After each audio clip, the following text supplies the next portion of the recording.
తెలంగాణలో నిన్న దాదాపుగా రేవంత్ రెడ్డి గారు చూసుంటారు వీడియో. కేసీఆర్ నిన్న బయటకు వచ్చిండు. దానికి సంబంధించిన వీడియోలు కూడా సోషల్ మీడియాలో కనిపిస్తున్నాయి. ఆయన నందినగర్ ఇంటికి రావడం జరిగింది. ఇవాళ BRS party Telangana party office Telangana భవన్కి పోవడం జరుగుతున్నది. అయితే నాకేమనిపిస్తుంది అంటే కేసీఆర్ రంగంలోకి దిగుతుండు, కేసీఆర్ ప్రజల్లోకి వస్తాడు, కేసీఆర్ సభలు పెడతాడు, కేసీఆర్ ఈరోజు ప్రజల లోపల కాంగ్రెస్ వైఫల్యాలపైన ప్రశ్నిస్తాడు అంటే పాపం రేవంత్ రెడ్డికి ఇంకా ఏం ఆప్షన్ లేదు. దాన్ని ఎదుర్కోవాలంటే సబ్జెక్ట్ కావాలి, అవగాహన కావాలి. మనకు అవగాహన లేదు, సబ్జెక్ట్ లేదు, మనకున్నదల్లా నోరు ఒక్కటే. ఇప్పుడు అన్న ముఖ్యమంత్రి అయింది ఏమైనా పొడిచి అయింది అంటే అట్లా కూడా ఏం లేదు, ఓన్లీ బూతులు తిడితేనే ముఖ్యమంత్రి అయ్యింది.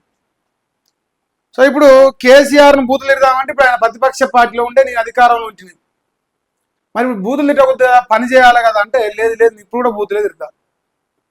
మరి కేసీఆర్ ఎందుకు వచ్చిండు?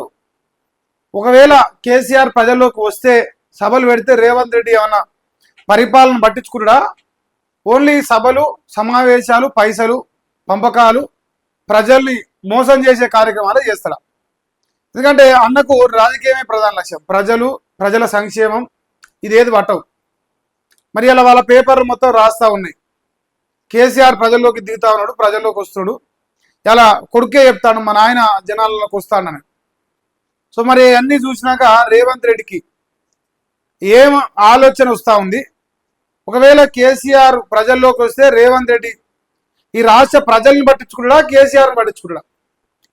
మనం గిత్తద నోరు కూడా తెర ముందుకే గాయ గత్తర చేసింది. ఇది సర్పంచ్ ఎన్నికల సమయంలో ఏదో సర్పంచ్లు పిలిపించుకొని దగ్గర కూర్చొని మాట్లాడితే 7 ఎన్నికలు తిరిగితే ఆడ గ్రామ పంచాయతీ ఎన్నికల రోజు తిట్ల పురాణం పెట్టిండు. ఇక దేవుడు శిక్ష ఇచ్చిండా మరి ప్రజలు శిక్ష ఇచ్చినా? మొన్న గ్రామ పంచాయతీ ఎన్నికల్లో రిజల్ట్ బయటపడ్డది. ఇలా కేసీఆర్ బయటకు రావడానికి కారణం కూడా వాళ్ళు బీఆర్ఎస్ పార్టీలు చెప్తున్న ప్రధానమైన కారణం, పంచాయతీ ఎన్నికల్లో సర్పంచ్ ఎన్నికల్లో బీఆర్ఎస్ పార్టీ సత్తా చాటింది. సో ఇదే ఊపులో కేసీఆర్ను కూడా ప్రజల్లోకి వస్తే బాగుంటుందని చెప్పేసి వాళ్ళ పార్టీ నాయకులు కేసీఆర్ను కోరినట్టు కేసీఆర్ రెస్పాండ్ అయ్యి చలో ఇది మంచి మూమెంట్ అని చెప్పేసి ప్రజల్లోకి వస్తుండని చెప్పేసి వాళ్ళ పేపర్ లీకులు ఇస్తున్నాయి. ఇక రా కేసీఆర్ అని చెప్పేసి 2 ఏళ్ళకి వెళ్ళి మన అంటారా ఇక నాకేమో మంచి వస్తాయి ఆ రకంగా అన్న బ్రతిమలాడిండు. మరి రేవంత్ రెడ్డి కోరిక తీర్చిండే అనిపిస్తుంది నాకు, తీరుస్తాడా అనేది నాకు డౌట్ ఉన్నది. మరి రేవంత్ అన్న ప్రతిపక్ష నాయకులు రావాలి, సభలు పెట్టాలి, మాట్లాడాలంటే ప్రజల లోపల సభలు పెడతాడంట, ప్రజల లోపల మాట్లాడుతాడట. ఇగో మనం ఇచ్చిన 6 గ్యారంటీలు ఇవన్నీ ఖచ్చితంగా అడుగుతాడు. అదే రకంగా నీళ్ల పేరుతోని ఈ రాష్ట్రంలో తెలంగాణ ద్రోహిగా ఉన్న పచ్చరంగు పార్టీలో ఉన్న ఎమ్మెల్యేగా ఆనాడు రాజకీయం చేసిన రేవంత్ రెడ్డి ఇలా 3 రంగుల ముఖ్యమంత్రి ఏ రకంగా పచ్చరంగు మీద ప్రేమతోని తెలంగాణ నీళ్లు ఆందోళనకు దోసి పెడతాడనే అంశాన్ని కూడా కేసీఆర్ ప్రధానంగా తీసుకునే అవకాశం ఉన్నది. ఎందుకంటే ఆయనకు ఉద్యమ నాయకుడిగా ప్రస్థానం ఉన్నది. ఆయన రాజకీయాల్లో రాణించిందే నీళ్లు, నిధులు, నియామకాల పేరుతోనే రాణించింది. సో మళ్ళీ అదే స్ట్రాటజీని ఇప్పుడు కేసీఆర్ ప్లే చేయడానికి అవకాశం కనిపిస్తుంది. సో వాళ్ళ పత్రికలు అయితే రాస్తా ఉన్నాయి కేసీఆర్ ఇంకా జనంలోకి వస్తాడని. ఇక మళ్ళీ దీంట్లో మరో మాట ఇక మళ్ళీ వచ్చిండు మళ్ళీ పోతాడు ఇవన్నీ ఏం లేవు. ఇక్కడ మనందరికీ తెలంగాణ సమాజంలో తెలంగాణ పైన ప్రేమ ఉన్నోనికి నచ్చిన విషయం, రేవంత్ రెడ్డికి నచ్చని విషయం ఏంటంటే ఇక్కడ కేసీఆర్ గట్టి ఉన్నట్టు కొడతాను. సో చాలా రోజుల తర్వాత మనం ఇంత స్ట్రాంగ్గా చూస్తున్నాం. గత 2 సంవత్సరాలలో కేసీఆర్ ఇంత ఆరోగ్యంగా కానీ ఇంత టీవీగా కనపడలేదు, నిన్న కనిపించిండు. అది దానికి సంబంధించిన వీడియోలు కూడా ఆగిపోయి ఉన్నాయి చూడండి.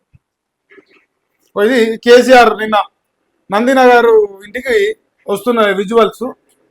మీరు నిన్న మాట దాకా ఇట్లున్నాడు అట్లున్నాడు చెప్పేసి ఈ పత్రికల వద్ద రాసిరు ఏబిఎన్ రాధాకృష్ణతో పాటు వాళ్ళందరికీ అలా సత్యవార్త అనమాట. ఇది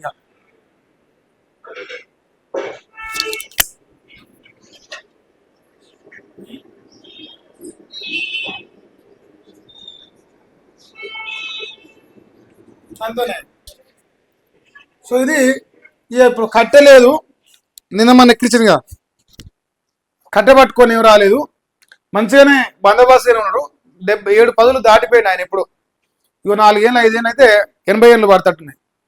సో ఆ వయసులో ఆయన బలంగానే కనిపిస్తుంది. మరి ఏమంతా నీకు ఆనాడు ఎట్టుంటో తెలియదు, అది మనం కామెంట్ చేయదు. కానీ మరి ఇంక అయిపోయింది నీ చరిత్ర ఫామ్ హౌస్లోనే అయిపోతుంది. ఇక నీది అక్కడనే రూపం ఆపేస్తా అంటే, ఇగో ఇది ఫామ్ హౌసా హైదరాబాదా తెలంగాణ నడిబొడ్డా మరి ఏదనేది రేవంత్ రెడ్డి డిసైడ్ చేసుకోవాలి. మాకైతే తెలంగాణ నడిబొడ్డు హైదరాబాద్ దగ్గరే కనిపిస్తుంది ఈయన దిగిన ప్లేస్. అయితే రేవంత్ రెడ్డికి ఏదైనా ఫామ్ హౌస్లకు కనిపిస్తే ఇంకా నాకు తెలియదు.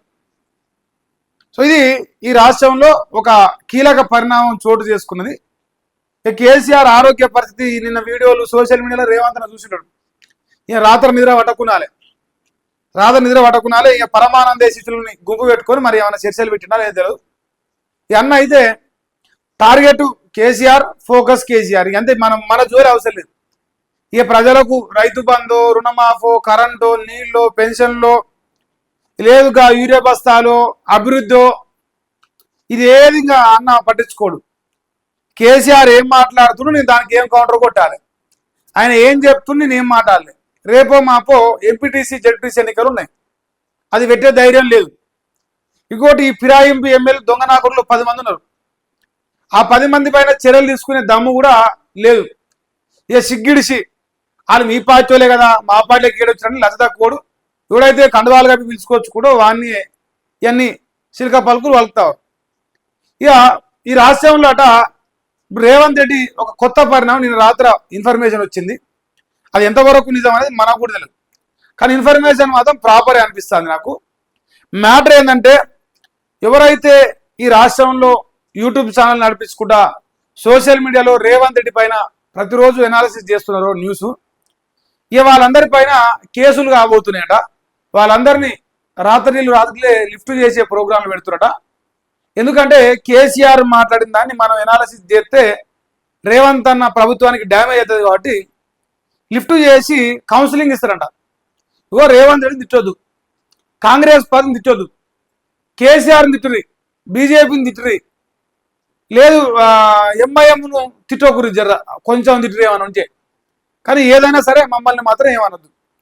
అంటే మేము వస్తాం, అరెస్ట్ చేస్తాం, స్టూడియోలు ఎత్తుకపోతాం, లిఫ్ట్ చేస్తాం. ఇది రేవంత్ రెడ్డి సాగిస్తానని ఒక సమాచారం వస్తుంది. మరి ఈ రోజు నుంచే ఆ ప్రోగ్రాం ఎందుకు పెట్టుకున్నది ఇక మీరు గమనించాలి. కేసీఆర్ ఈ రోజే ప్రజల్లోకి రాబోతుండు. సో ఎమ్మటే రేవంత్ రెడ్డి ఇయాలనే ఈ డైలాగు వాడతాడు. సో దాని వెనుకంగా ఆంతర్యం ఏంటనేది గ్రహించుకుందాం. ఇంకా ఇప్పుడు ఆయన కొడుకు చెప్తాడు, ఒకసారి చూడండి. కేసీఆర్ వస్తుందంట, బహిరంగ సభలకు కూడా సిద్ధమైందంట. రేవంత్ సర్కారుకు హనీమూన్ ముగిసిందంట. ప్రజాక్షేత్రంలోనూ దోషిగా నిలబెడతామంటుండు. కేసీఆర్ అన్ని విషయాలపై మాట్లాడతారట. బహిరంగ సభలపై నిర్ణయం తీసుకుంటారంట. రేవంత్ రెడ్డితో ఫుట్బాల్ ఆడుకుంటామంటుండు. మీడియా చిట్చాట్ లో కేటీఆర్ మాట్లాడు. ఇక్కడ మీడియాతో మాట్లాడుతూ నిన్న ఈ విషయాలన్నీ మాట్లాడ. So Revanth Reddy honeymoon period 2 సంవత్సరాలు ముగిసింది. కేసీఆర్ ప్రజల్లోకి వస్తుండు, బహిరంగ సభలు కూడా పెడతాడు, ప్రజాక్షేత్రంలోనే దోషిగా నిలబెడతాం. ఇక నన్ను కూడా కొడుతురు ఏం మన్ను కూడా లేదు. వాళ్ళు ప్రజాక్షేత్రంలో రేవంత్ రెడ్డి పాలనా వైఫల్యాలు ముందలు పెడతారట. ఇగో ఇదే ఉంచిపైన వేసుకొని తిరుగుతానగా ఇయే. సో ఇవన్నీ ప్రజల లోపల చర్చ జరిగితే, ప్రజల లోపల ఈ అంశాల పైన అవగాహన ఏర్పడితే, రేవంత్ రెడ్డి మమ్మల్ని నమ్మించి మోసం చేసిండు, మా గొంతు కోసిండు, మాకు మాయమాటలు చెప్పి మాతో ఓట్లు వేయించుకుని ప్రజలు చీదరించుకునే పరిస్థితి తీసుకొచ్చే ప్రయత్నం వీళ్ళు చేయబోతున్నారు. తద్వారా ఏమవుతుందంటే, ఈ రాష్ట్రంలో ఇప్పటి వరకు రేవంత్ అన్న పైసలు వంచిన, ఇక బెదిరించిన, క్యాంపెయిన్ చేసిన, ఊరూరు తిరిగి డబ్బా కొట్టిన కాంగ్రెస్ పార్టీకి అనుకున్నంత రిజల్ట్ రాలేని వాళ్ళే నిన్న రాసిరు ఈ వెలుగు పత్రిక మనం చదివిన సాయంత్రం. ఇక ఇదే ఇట్లా ఉన్నది, పార్టీ సింబల్ లేవు. ఇక రేపు వచ్చేది పార్టీ సింబల్తో వస్తున్నాయి. ఎట్లా చేద్దాం, పార్టీ సింబల్తో వచ్చే ఎలక్షన్ ఎట్లా ఫేస్ చేద్దాం అని చెప్పేసి Revanth Reddy already post phone చేసుకుంది. ఇప్పటికే 4 రోజులు ఎన్నుకో ముందో పెడదాం అనుకుంటున్న తరుణంలో ఇక మళ్ళీ ఇప్పుడు ఈ రోజులో ఒకటి పెట్టారు. కేసీఆర్ వస్తుండు సభలు పెడుతుంటే ఇప్పుడు ఏం చేయాలి? ప్రజల్ని పట్టించుకోవాలనా, లేదు ఎన్నికలను పట్టించుకోవాలనా, లేదా కేసీఆర్ మాట్లాడే విషయాలు పట్టించుకోవాలన్నా అంటే అన్న మాత్రం ఓన్లీ సింగిల్ ఎజెండా కేసీఆర్, అంతమించి నాకేది కనిపిస్తలేదు. ఇక ఇప్పుడు రేవంత్ రెడ్డి ఫుట్బాల్ తీసుకుంటారా, బహిరంగ సభలపై నిర్ణయం తీసుకుంటా, ప్రతి విషయం పైన మాట్లాడతాడు. ఇది నాకు హైలైట్ అనిపించింది. ఇప్పటి వరకు చాలా విషయాలు కేసీఆర్ స్కిప్ చేస్తూ వచ్చింది, మనందరం చూసినాం. ఇప్పటివరకు నేను కూడా చూసిన చాలాసార్లు. అసలు ఉప ఎన్నికలు వస్తే మాట్లాడలే, సర్పంచ్ ఎన్నికల్లో మాట్లాడలే, ఏ అంశం పైన కూడా దాదాపుగా నో తెరలే. గప్పుడు ఒకసారి ఏదో నల్గొండలో ఎన్నో సభ ఇచ్చిండు, గయలక తుర్తిలా మాట్లాడింది అంతే, అంతమించి ఈడ కనపడలే. సో ఇప్పుడైతే చాలా గట్టిగా మాట్లాడతాడట. మరి మీడియా చిట్చాట్లో కేటీఆర్ చెప్పినట ఇవన్నీ విషయాలు రేవంత్ రెడ్డి మనందరికంటే ఫస్ట్ చదివి ఉన్నాడు. ఆహా అబ్బా వచ్చిండ్రా, ఇక రేపటి నుంచి దంచుడు పట్టి పెడతాడు, బూతుపురా అనేది తప్ప ఏం లేదు. ఇప్పుడు కేసీఆర్ వస్తే మనం ఏం చేయాలి? ఆయన చేసిన దానికంటే గొప్ప చేసి ఆయనకు మాట్లాడడానికి అవకాశం లేకుండా చేయాలి. కానీ మనం చేసే మొత్తం లంగా పనులేనా, మంచి పనులు మనకు రావాయే. ఇప్పుడు ఏం చేయాలో ఎట్ట చావాలో ఏందో మా అన్న సతమతం అవుతాడు. నేనైతే అనుకుంటాను బూతులు తప్ప ఏముండవు. ఇంకా నెక్స్ట్ కేసీఆర్ మళ్ళా ఫామ్ హౌస్ పోయిందాక ఈ రోజు ఇంకా వార్తలే, కాళేశ్వరం, ఫోన్ ట్యాపింగ్, గొర్రెల స్కాము, బర్రెల స్కాము, ఫార్ములా ఈ రోజు ఏదన్నా ఒకటి రోజు ఒకటైతే ఆ ప్రోగ్రామ్ కూడా ఉంటుంది.